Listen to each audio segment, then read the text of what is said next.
నిజ నిర్ధారణకు అంతిమ నిర్ణయం డిఎన్ఏ టెస్ట్.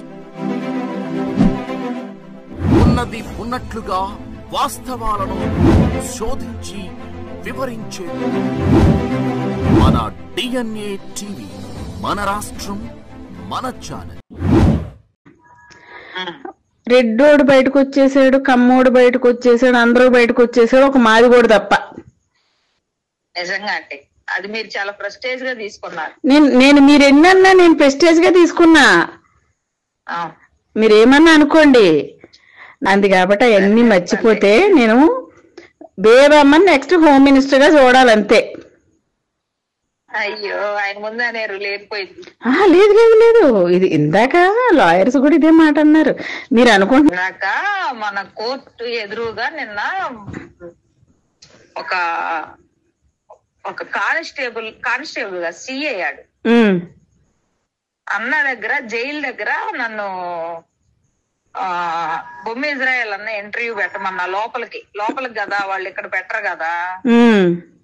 వాడిని వేసుకున్న ఒక రౌండ్ మువ్వ వేణునో ఏదో వాడి పేరు. నిన్న ఈ రోజు ఆ లేచి నుంచొని మేడం బాగున్నారా, వచ్చిందా సార్కి అన్నాడు. మొన్న జరిగిన దానికి నాక మీరు నెక్స్ట్ హోమ్ మినిస్టర్లే మేడం, మీకేం బాధ లేదు. ఇవన్నీ కాదు, నేను ఎప్పుడు చెప్పాను మీకు ఈ మాట? అన్నయ్య అరెస్ట్ అయినప్పుడు చెప్పా.